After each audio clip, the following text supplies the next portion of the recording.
Greetings, fellow slinging agents in the wild. Welcome back to the show.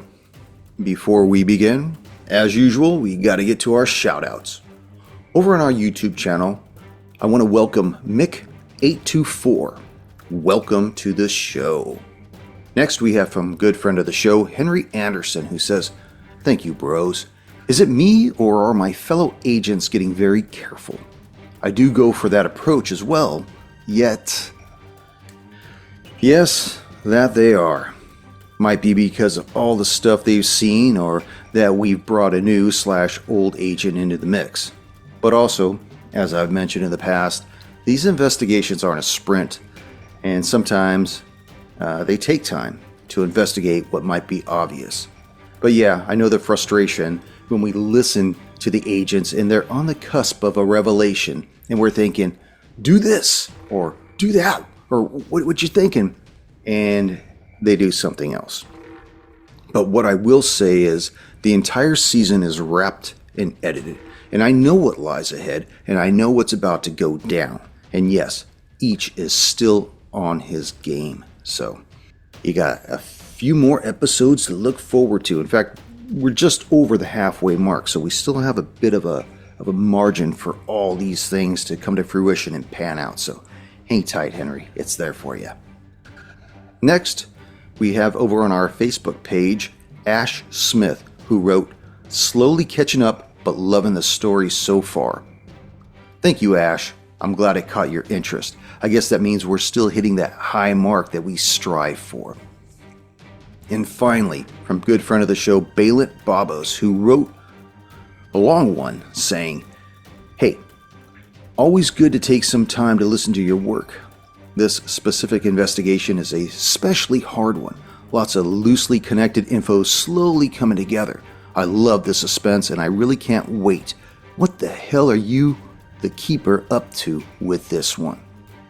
On another topic, are you planning on leveling up the threat eventually from local myths, e.g. the Tibetan folklore monsters like Under a Pale Moon, to the Cthulhu-style mythos creatures eventually?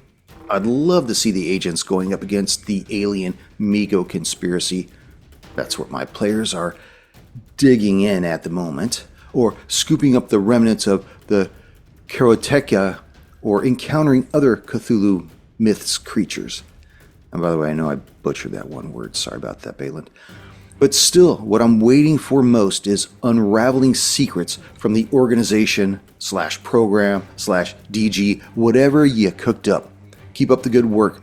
I'm up to getting some minor details for my story today. To that, I can only say thank you, brother. I'd love to hear about that story you're cooking up. Yeah, a few others have mentioned the suspense and investigative nature of the three agents as well. However, as I already know what happens, I will say they are picking up the clues left behind, and like most of the previous seasons, things are going to be ramping up real soon. As for encountering other mythos creatures, I do have plans for that in the future, but what's stayed my hand is that there are so many other actual plays out there. I just figured you guys would have had your fill. I don't know if I could really bring anything to the table, which I certainly can, but I guess what I mean to say is I don't know if I bring anything that you guys would want. And judging from your comment, I see you do. So, yes.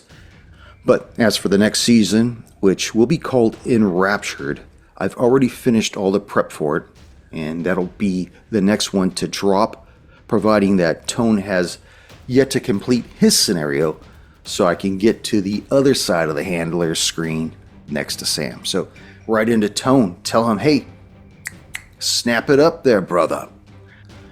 And I intend to continue producing these seasons for all you hard-slinging agents in the wild. Why? Because I know you guys are having fun listening to them, and we here in the Rage Room are still having fun putting them out. As always, don't be strangers. Write in and leave me a comment, because I want to hear from you all. All right, let's warm up our dice and top off our glasses. Roll the Hard 20 presents Episode 8 of our homebrewed scenario, Playthings. Enjoy.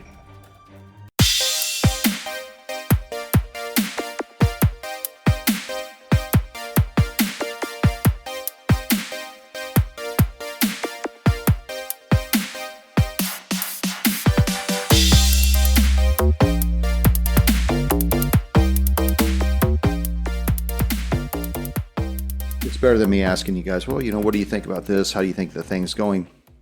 When I hear you guys postulating theories, to me, that's pretty cool. So, but as long as you guys are having a good time. Yes. All right. Greetings, fellow slinging agents in the wild. It is I, your trusted handler, Brian, and with me, my heart slingers of yore. Do it live! Episode 8 of our homebrewed scenario, Playthings. Currently, you guys have left your hotel to go sit in front of History's Emporium for the next hour and a half until they open. Located at 2315 Old Generette Road in New Iberia, it replaced the Dollar General that had been waning in patrons since a third Dollar General had moved in down the road. So, what are you guys going to do? Well, is there a back entrance, an alley, service entrance? It's straight up just a big cinder block building in the middle of a square of asphalt. Okay, yeah, but there's no door in the back of the building? Probably. All right, let's go check it. Okay. Are you in your car just putting around? Or are you actually going to get out of that car and go look? Park in the back. Well, however you manage to get to the back door, you see that there is a big metal door back there. Got it. Are these something that looks like each could lockpick? Well, it's got a deadbolt and an actual locking knob as well. You got to figure that this probably isn't like a thrift store. This is probably an antique store, so their security would probably be a little more boosted. Since this place is closed, and it looks probably too formidable to sneak in, how long is it to the medical examiners? The medical examiner's office is located at 2316 East Main Street, which is actually about a half a mile southeast from the medical center. So it's probably about maybe 8 minutes from your current location. Okay, so we can go there and back and still have enough time to get back to the opening time here. Most likely, yeah. Okay. So, gentlemen, it looks like our attempt to surveil History's Emporium this morning is a bust. I say that we go to the medical examiner and see if we have any better luck getting in this morning. Yeah, we're thinking the medical examiner is going to be open at 7 in the morning. Possibly. Well, we'll find out. Get back in the Charger, start rumbling down the road. Takes you about 10 minutes with the morning traffic and whatnot to get there.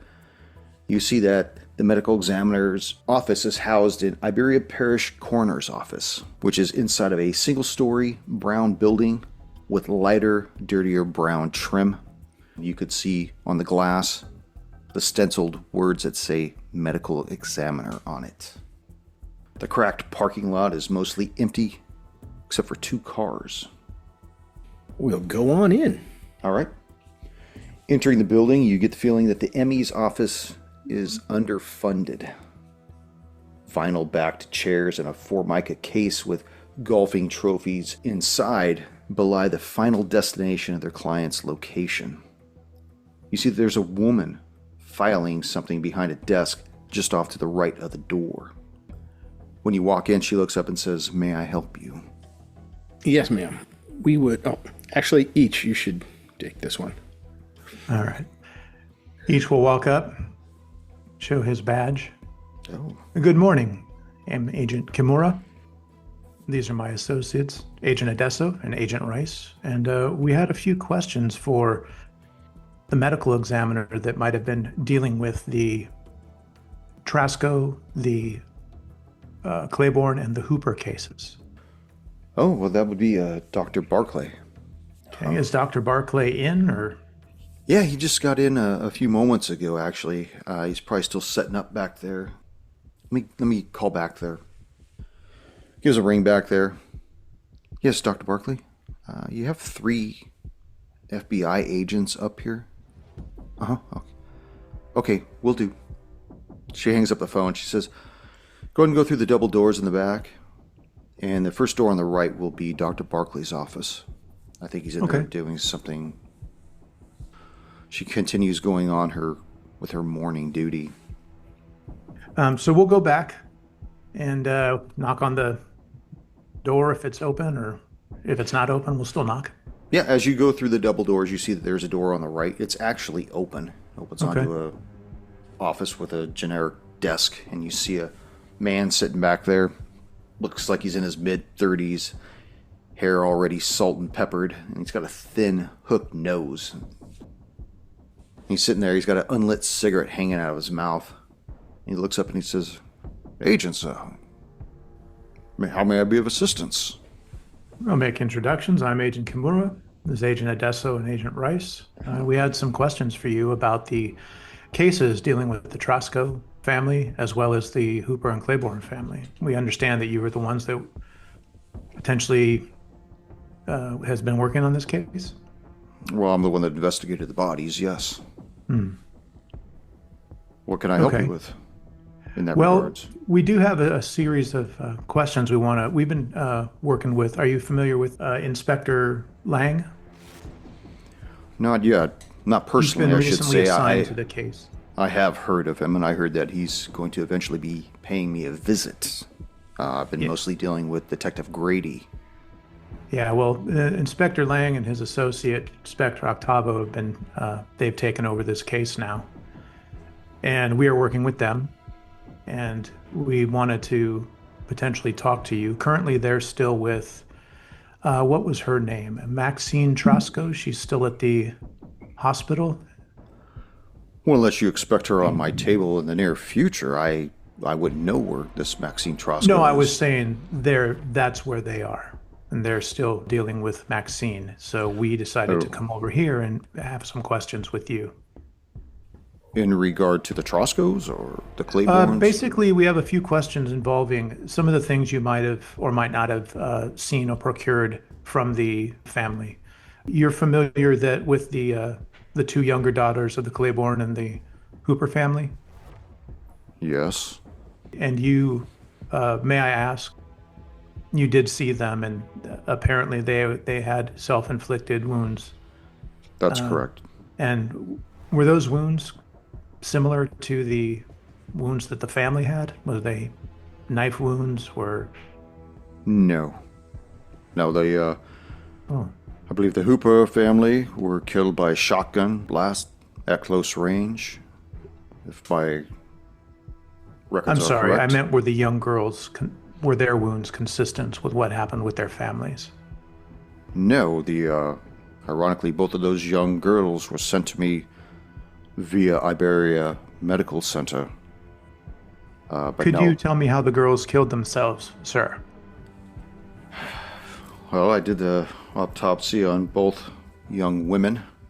Let's see here. And he starts going through his files and pulls out one, as I said, Lucy Claiborne, 6 years old, 4'8", 56 pounds, blonde hair, one blue eye, cause of death, exsanguination due to multiple ventricle lacerations on the left and right inner wrists. Apparently, the instrument she used was a metal pen. Let's see. Haley Hooper, 7 years old, 65 pounds, brown hair, brown eyes. Feature of note, missing right index finger. Cause of death, manual strangulation caused by ligature. Seems she hung herself under the bathroom sink at the hospital. Could you mention that part again about her finger, sir? She was missing her right index finger. Right index finger was missing. Did that seem to be part of the event, or was this a missing finger from some time ago? It's hard to tell. It looked as though it was already cauterized, but I didn't pull up her birth records or any other previous medical conditions to see whether or not when she had lost that finger, if she was born that way. You can tell from if it's covered up, it's from a long time ago. If it's a fresh wound, it's a fresh wound. Was it a fresh wound? It's hard to tell. I don't think it was fresh. It looked like it had been cauterized for some time.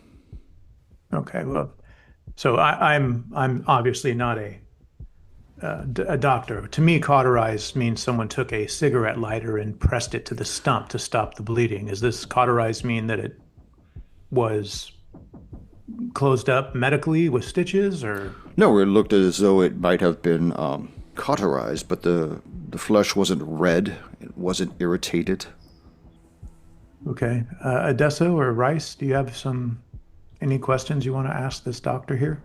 Was this a new wound or an old wound? I can't tell from your description.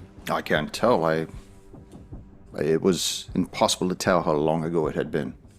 Well, surely you can tell a cauterized wound will have some scabbing or Well, some that's what I'm other saying. There was no trauma. irritation. There was no blistering. The finger was just missing. Was it cauterized post-mortem? No, it wasn't. It looked as though there had been some healing, perhaps. In your professional opinion, that finger and the observation of cauterization and healing, could you ascertain a guess of how long ago that injury may have occurred? Days, weeks, months? Oh, no, it looked like it could have been possibly weeks, maybe longer. And you mentioned something about her eye, too? No, not Haley, the Lucy Claiborne. I'm sorry. Yes, Lucy Claiborne. What did you mention about her eye? I was just making a mention of note that, if I could go back through my notes again, because I had moved. So Haley was missing a finger, and Lucy was slit her wrist and is missing an eye? Yes, one of her eyes was missing. Okay. 1 minute, please, and I'll whisper to Rice. What finger was the doll with the yellow finger? It's funny you mentioned that, Ichi. I was asking myself the same question. I'll have to look at the photo again. Adesso and Ichi, why don't you continue talking to the doctor? I'm just going to look at some of the pictures that we had. So while they're continuing to talk to the medical examiner, I'm looking at the older pictures that we have of Haley to see which fingernail was painted yellow. Because we never determined that before. It wasn't a fingernail, it was a finger. Finger on the doll, right? On Yes, the finger doll, on the yes. Yes. All of Haley's fingernails were painted, though. Oh, that's right. But one doll had one yellow finger, you said. Maxine's did. Can we look at which finger on Maxine's doll had the yellow finger? Look in the picture, you see it was the right index finger. So that's the one that was cut off. So there is Right. another link. Another linkage. We still don't know what the linkages are, but we're... Dr. Barclay, do you happen to have the young girl's personal belongings? Particularly, we're looking for something that might help us out. Specifically, we're looking at maybe they had brought some dolls with them or some dolls were collected. There was really nothing with young Haley, but I seem to recall that Lucy Claiborne had some personal effects with her. I had contacted the detective who was working the case, a Detective Grady. Do you know of him? Yes, he's the one that worked previously on it and who's now allowed the case to be taken over by Inspector Lang. Yes, I had informed him that he could notify the next of kin to pick up the child's property. So you no longer have that here then? He came and picked it up? Well, he brought the next of kin, or had her meet him here, and when the woman arrived to pick up the personal effects of the child, she hardly took any personal effects with her, actually. It was odd. The only thing she took was this odd-looking doll that had accompanied the child's body. Everything else she left behind. You happen to know who the woman was? Yes, it was, it's in here somewhere. Was it a Roberta Glazier, perchance? No, it wasn't. Her last name was Hooper. Serena Hooper. She Yes, signed that it is up. the next of kin. Yes. Apparently she was the aunt of the young child. Yes, so now you examined her daughter as well. It's a tragedy what's happened in this town. But, you really mustn't read too far into it. That's my business. I look at dead people daily. It'd be like you and your agent here dying within a few weeks of each other, and you think it's a big catastrophe, but really it's just the way of life. Eventually we'll all pay that toll. I gotta write that down. Making a memoir. I'm going to post that on X. Make a bumper sticker out of it. So, what about the other... So there was only one doll? That's correct, yes. All right, well, if you could give me and my fellow agents a moment, Doctor, we need to talk amongst ourselves, and we'll just step out into the hallway. Okay. He goes back to work on whatever he's doing at his desk.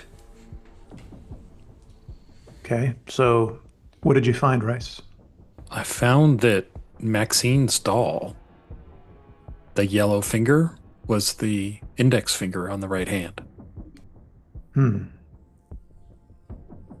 Haley was strangled and she is missing a right index finger. How does that go together?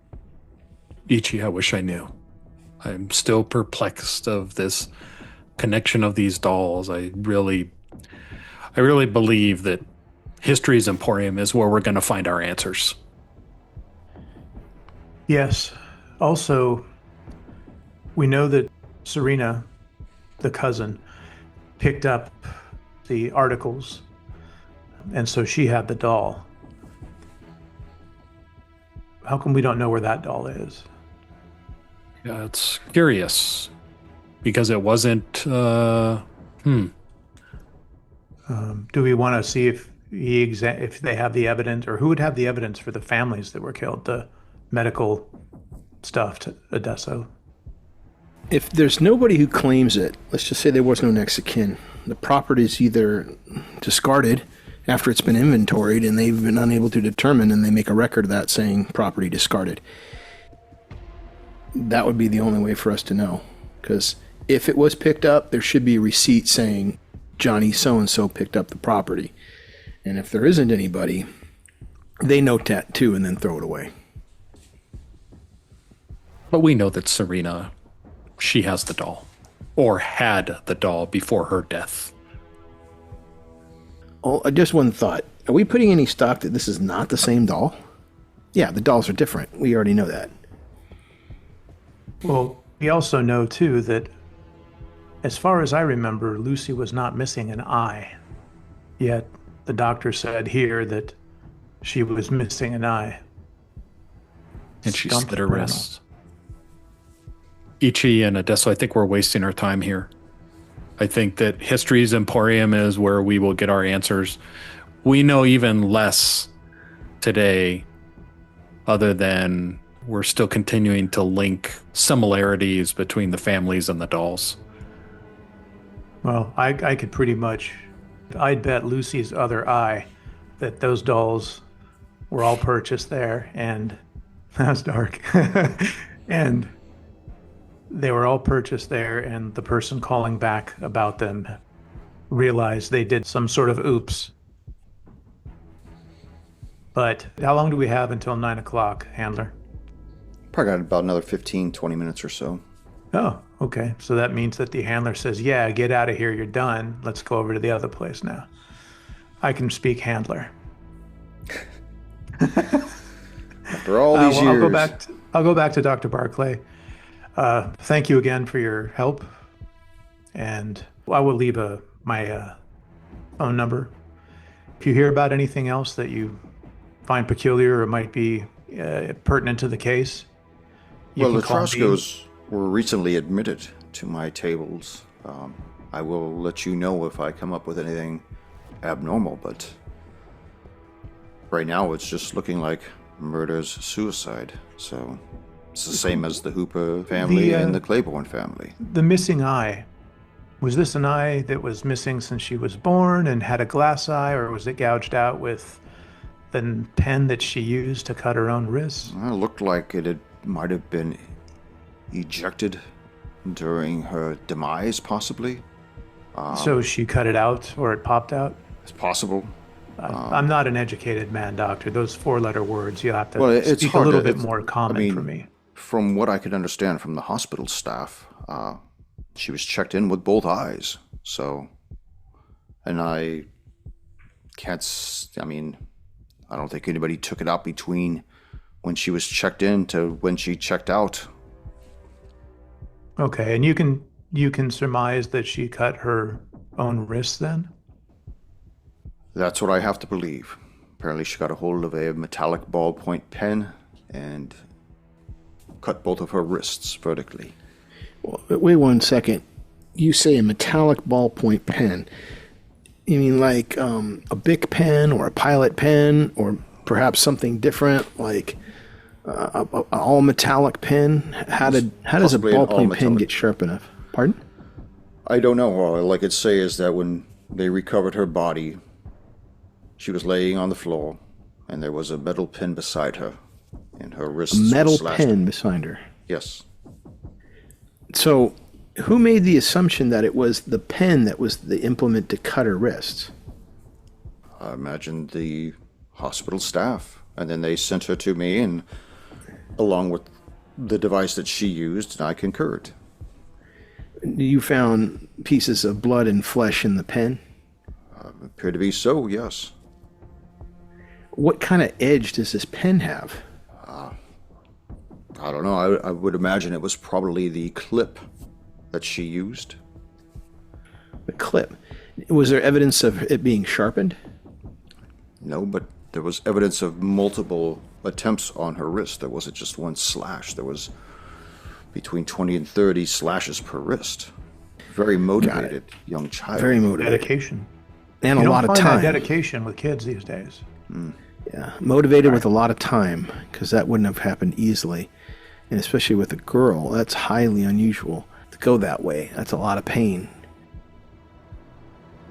Did anybody do a toxology report on her? Came back clean, other than having some kind of a additive to help sleep, to help calm her down. Nothing to make her irritated or agitated. But So look, was it agents, I'm sorry. I hate to keep going on, but I do have another appointment this morning. So, if you'd like to make an appointment, you could just see Miss Paths out front. She'll be more than happy to pencil you in. Well, thank you for your time, sir. We will, if we have any other questions, we'll make an appointment. Oh, one last question. How did, I forget the name of the first girl, how did she commit suicide? She slit her wrists. That was the one who slit her wrists. No, okay, both of them slit their wrist. Do I have that No. right? Strangled. No. Strangled. Second Manual one- strangulation. Like tying something to a door and leaning forward. No, or something she of the was nature. found tied to the drain under the sink in her room's bathroom. Right. Tying it onto something, leaning forward, strangulation. Also, a great amount of will.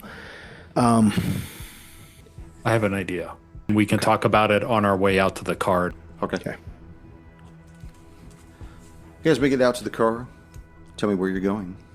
We're going to head back to History's Emporium, but who's driving? Odessa. Okay, Adesso, let's head back to History's Emporium. I have a idea. I picked up on something that the ME said, that Lucy's eye was missing between the hospital and the medical examiner's office. It seems that maybe whatever entity or person is in play here, maybe they're constructing another doll from the parts of the victim. You have a missing eye from Lucy. You have a finger from Haley Hooper. As morbid as it sounds, maybe it's some sort of ritual where they bring life to a doll or a person. I mean, color me crazy, but it seems odd. Well, Yeah. wouldn't it? I mean, you got eyes and fingers. I would like to see something. I mean, I like the theory, but I would be thinking for something like hearts or brains or some other kind of high-functioning organ that would be used in the process of the sacrifice. I don't know. I like it. How do we tie it together? I mean, these things seem to be so trivial. A finger and eye is substantial. But maybe the rest of the parts are Maxine. Interesting. Yeah. Either the dolls are cutting the pieces off to become human, and I wouldn't be surprised if we saw a doll with a real human eye and a real human finger coming up. Or somebody's doing this, maybe Miss Roberta Glazier at History's Emporium, that we're going to see. Maybe she's constructing another doll. Wait, the doll? You think the dolls, Ichi, may have perpetrated these heinous acts upon these children? I didn't even think of that, but... It's no more crazy than anything else we've ever faced. It's no more crazy than werewolves and yetis and dinosaurs and all sorts of mist walkers. We need to talk to this Roberta Glazier. All right, or Glacier. Yeah, Glacier. It's French. Yeah, ho. We'll find out more there. So you pull up to History's Emporium. You see as you pull in that there's a lone car in the parking lot. It's an old Chrysler 5th Avenue. At this point, all the shutters are up in the windows, and the metal bars that would block the front door are pulled back. The sign has been flipped from closed to open. Okay.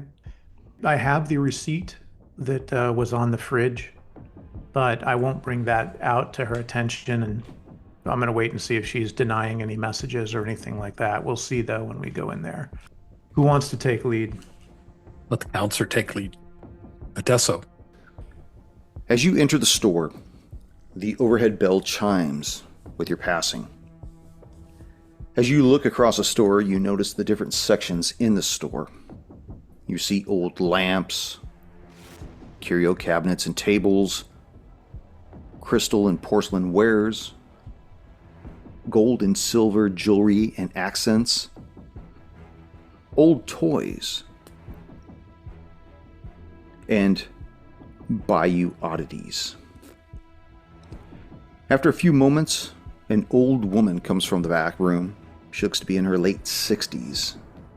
As she sees the three of you standing in the entryway, she makes her way towards you, and you could see on her lapel that there's a name tag that says Roberta Glazier, owner. And she says, "May I help you?" Yes. Miss Glazier, hi. Hello! Oh, I'm sorry. Are you unable to hear me quite easily? No, I heard you. You said hi. I said hello back. I'm Special Agent Adesho. This is Special Agent Rice and Kimura. We just had a couple questions or following up on a case. We found this receipt, and we were wondering if you could tell us what was purchased. Oh, let me take it over to the computer. May I have the receipt? Yes, of course. She takes it over and she hobbles her way around the counter and starts henpecking this keyboard. She's annoying it? She's a woman, yes. Oh, yes. Molly doll. You know, that doll was sold 2 times in 2 months. Yes, I remember the first time I sold it. Let me see. Like I said, it was about 2 months ago. A woman had entered the store with her young daughter and asked if we carried seasoned lamps.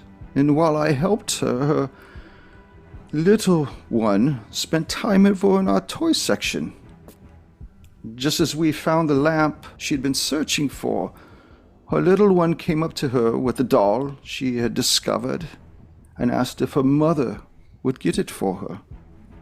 So the mother, she was so excited.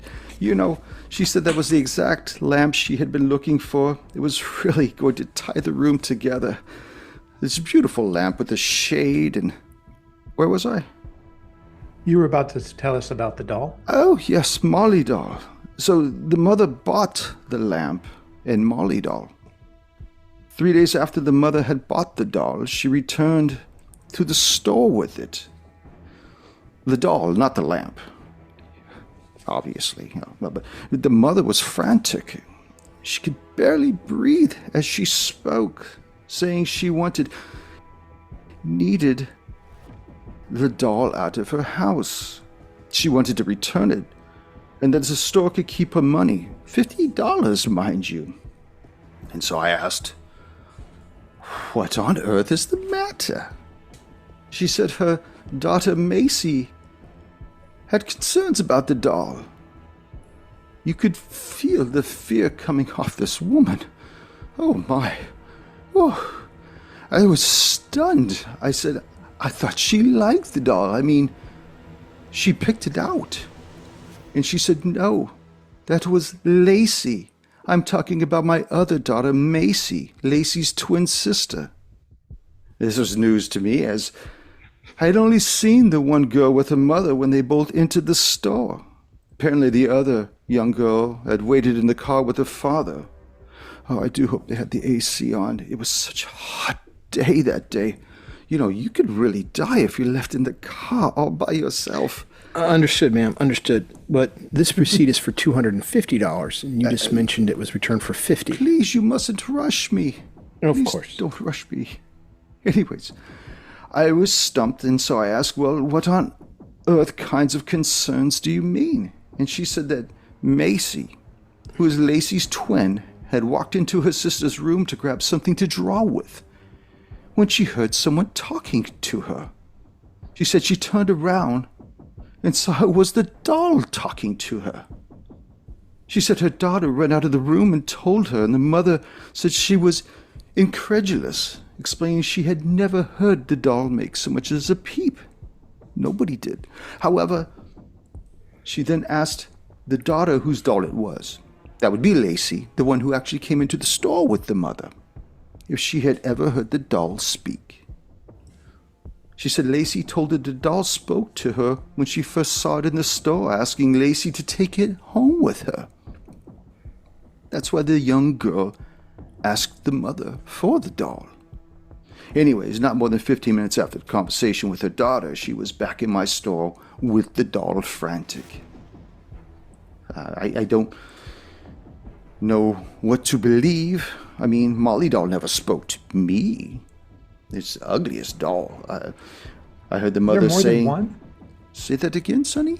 Do you have more than one of these type of dolls? Maybe any more here that we could look at? Oh, no, Molly doll was a one and only thing. I don't even know how it came into my inventory. It must have been when I bought the store several months ago. Anyways... You said that the lady returned it, then someone else bought it? Who might that be? Oh, let's see. That would be an individual named Dean Claiborne, who had come in with his daughter. And that was about 6 weeks ago. You know, it's strange. I had forgot I had put that doll back on the shelf, too. And you wouldn't know it. The daughter had taken a fancy to that, and so the father wanted to buy the doll for her. But, I was hesitant to sell it after Mrs. Majors had returned it. But the man, this Mr. Claiborne, he was determined to purchase it. So I proposed an outrageous price for the doll. And I was quite surprised when the man had agreed. I guess he was in quite the doghouse with the family. I could smell the booze coming off him. So I sold it to him. For $100? $250. Oh, let's see. And this Mrs. Majors, do you happen to have maybe a number that we could reach her? I have it around here somewhere, but it's right next to her receipt for her credit card. Let's see. 555-8242. And let's see, here's her address. It's 2015 La Belle Villa. Okay. You mentioned you don't know anything about this doll. Is there any type of, little paperwork that came with it, or any kind of history or anything like that maybe someone might know about? You know, now that I think about it, I do remember where I got the doll. I had taken possession of the doll through the course of a storage bidding war held at Stack and Stow Storage Facility. It was a unit number 302, I believe. I have to say, I was really pretty lucky that day. The sun was out, it was a beautiful birds chirping. Nobody else showed up for the auction that day. Do you know why they were selling this? Someone just didn't pay their storage bill, or? Well, it would appear what had happened, that the previous owners had defaulted on it, and I was told as long as I paid the back dues, I had to the end of the day to clean it out. And let me tell you, that storage unit was a real mess. You know, I had gone inside the unit to see what I had won, and it was just ghastly, filthy. The walls and floor of the unit had been covered in all these weird drawings. Even the ceiling. They looked like children's drawings. Different shapes and sizes, unusual angles and colors. None of it made any sense to me.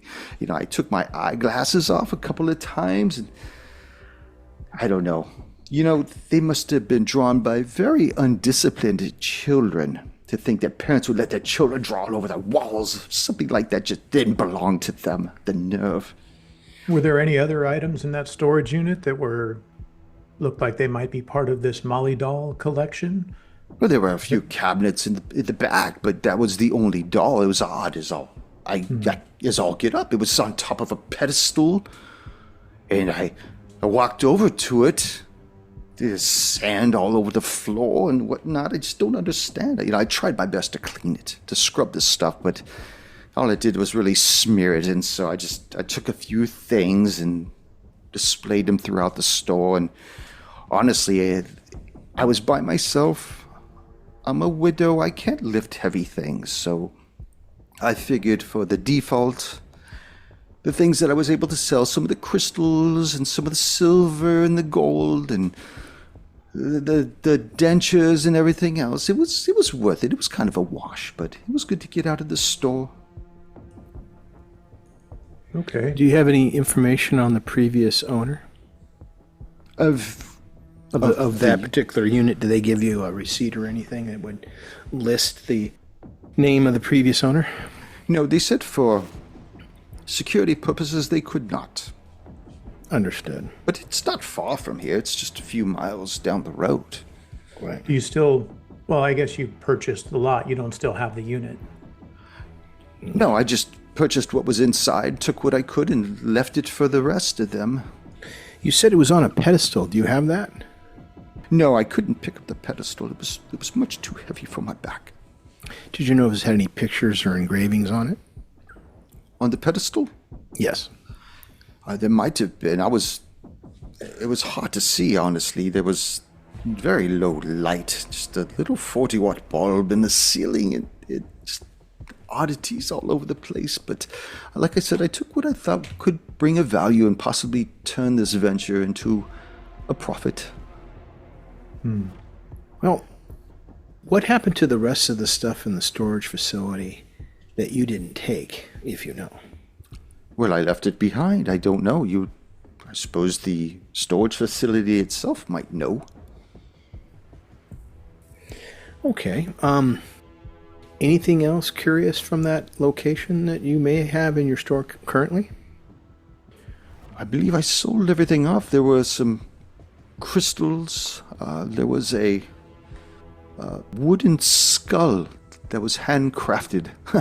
I got quite a bit. I got $1,500 for that. But the individual paid cash and asked not to write a receipt, so I didn't. And I don't have to declare that this year. Do you have any photographs of that skull? It sounds like a unique item. I'm sorry, I do not. I don't take pictures of my inventory. I'm sorry, I'm not old-fashioned that way, and I don't have any sentimental value to anything here. I figure when I go, I'll shuffle off this mortal coil. I will write down my number and slide the card to her and say, if you have any other information, particularly about that doll, can you please give me a call?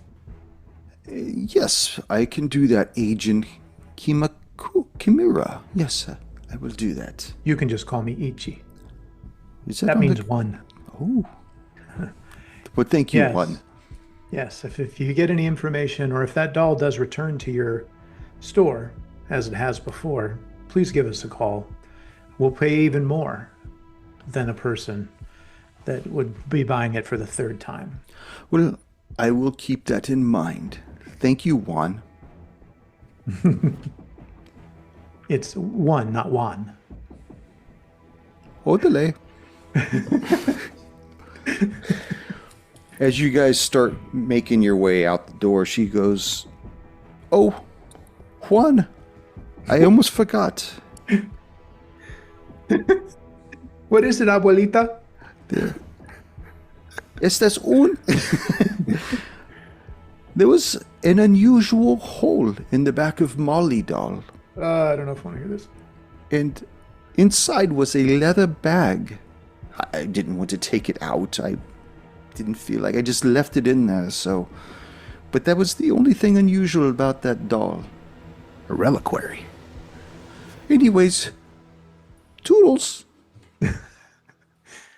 She goes back to the back room. Well, that was a nice little note to leave us right before we leave her store. Oh yeah, by the way, there's a bag of fucking fetishes inside this thing. Yeah, it was a reliquary for a lost demon, restrained by the salt of the tears of 1,000 angels. Well, yeah, as we're leaving, I guess we have a few more places that we can go follow up. Mrs. Major's mom, as well as Stack and Stow. Well, it becomes apparent to me that we've got to get that doll out of that girl's hands. That's the key. That's what's been doing it. I bet you she drives the kid to kill herself. The doll's the issue.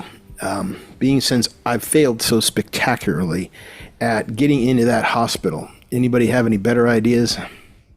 Well, I think if we try to go to the hospital, it's just we're not gonna get in unless we use force, and then that would, I think we have these other two places to check out. I don't know if they'd still have that place looking all shithole and everything at the Stack and Stow. But well, you know we can what? ask What if why the we mom were to... wants to return wanted to return that doll? Wait a minute. How about we have the police work for us? What if we tell our inspector that we think the doll holds evidence, and we disclose to him the hole in the back of the doll with the bag inside, and we can disclose to him that we think the bag contains some evidence, some DNA, something that would help crack the case open if the doll was taken from the possession of the young lady in question. Then we don't have to see her. They'll bring it to us. Is that what you want to do? What do you want to do? We're talking I'm worried about that it. if we tell him that that we're not going to be able to get something we need. They're going to requisition it, and then we won't be able to have it. Where are you guys going to go? Well, Well, I think if anything, we should check out the newest information we got from the Mrs. Majors and find out, what she knows about the doll. Was her daughter Lacey and Macy, were they friends with these other kids? Were their families, whatever, what Are they they know still about alive? Molly doll? Yeah. Like, I want to know where these other dolls are coming from. Are these all built from parts of other kids? Like, I have no idea. I have a feeling they're just one doll. They're just sharing the doll? Yeah. Yeah. I think it's one doll that has made its way. You guys tell me if I'm wrong Well, it on keeps this. changing eyeballs or changing eye colors. And As shit. it gets a part and piece from each one of its victims. Weren't there pictures of... Was it always just the picture with one doll? There were never two dolls together? No, there's never two dolls together. Okay. Yeah, I'm so looking that's- through my that's the notes, and thing, I then, it's agree. one doll. Yeah, so it's one doll, and it's picking up pieces and parts. It's got the one yellow finger, which was probably taking the fingernails and made its whole finger Well, it yellow. took the finger off the other chick. Yeah, or the two eyes are different colors because she took one of the eyes from the other girl. Yeah. And so we'll see what she gets from Miss Maxine after Maxine does herself in, because I don't think we're going to be able to stop that. As you guys pile in the car, Adesso, your phone rings. Well, I look at the number. Who is it? It says unknown caller. That's got to be Paul. It's probably our handler or it's a law enforcement agency. So I'll answer it, Agent Adesso. Where are the three of you? And I will see you next episode. I keep forgetting about this guy. I keep forgetting about him too. Should I just hang up the phone on him? Just, where are you? Click.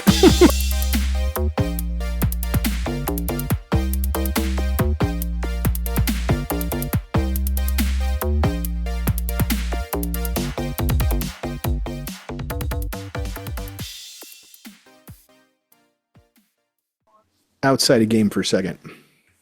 How do we want to play this? Do we want to save the girl's life or do we want to get the evidence? I mean, if we're staying in character, this girl's life, well, the loss of it would be a tragedy. It's for the course for us. We just need to get the doll. We need the doll and we need to destroy the doll so this doesn't spread anywhere else. If she happens to be a casualty, our dictates in game would just be like, too bad for her. It's just the way it goes. Or we can play it the other way and say we'd like to save the girl, therefore we need the doll, and letting these guys know that it may be significant is just another thing. We could always use the jurisdictional thing for the FBI and come in and grab all the evidence under the auspices of, we're the FBI, we're taking custody of this case, thank you very much. Ling's already not playing that, though. Yeah, we'd have to come up with some kind of documentation from FBI headquarters directing his agency to cooperate with us. Didn't he already call somebody about us? No, that was the medical guy who called Ling to tell him I was there. He didn't call the FBI. He called Ling and says, I'm here. That's he right. Took my ID to verify who I was. I don't think that we're going to be able to get into that room without breaking character, without fucking up the game. No, yeah. I'm thinking we could get Heisenberg to fax over something on what would appear to be an honest-to-God FBI line saying, yeah, you're going to turn over all the evidence of your investigation to us, and we'll take the box of whatever it is, take the doll out, destroy it, and then figure out how to, well, we already know what the cause is, so the evidence is immaterial. We've succeeded. We've taken the doll out of circulation and destroyed it. Well, so how do we want to play it? Thing is you can't call Heisenberg to have him do that, though, because you're technically not agents. You have real IDs, but he doesn't have the authority to do that. And if your IDs are scrutinized too closely, they will fail. So you got to be careful. Correct me on this. The ID is a real FBI issued ID. Yeah, but there's nothing behind them, though. Like, there's no, who would they call? I mean, exactly. Well, I'm thinking Heisenberg, from wherever he is, could send over a fax or an email that purports to be from a government ID and says, hey, Dr. or Inspector Lane, you're going to need to give up all of the evidence to this. We're taking over jurisdiction, more paperwork to follow. Okay. Well, let's bring it back in game. Thank you for joining us once again on Roll the Hard 20 podcast. Remember, you can find us and subscribe to the show on Apple Podcasts, Google Podcasts, Spotify, Pandora Radio, iHeart Radio, Amazon Podcasts, and Audible. And if you like what you're listening to, be sure to leave us that 5-star rating and review. Don't forget about our YouTube channel at Roll the Hard 20. So if you're into watching and you want to help support the show, then head on over and hit that subscribe button. It really does help the show out. We can also be found in the wild on Facebook, Instagram, and Twitter, so don't forget to look for us there and check us out. You can also contact the show directly at rollthehard20podcast@gmail.com or head on over to the website at rollthehard20podcast.com, where you can download the current show directly, pick and choose past shows from our archives, or view our galleries. We've got a lot of stuff posted over there, so check us out. And finally, join us on our Patreon at patreon.com/rollthehard20podcast, where you can become a hard slinger and pick up swag. So until next time, keep your dice warm and your glass topped off as you roll those hard 20s.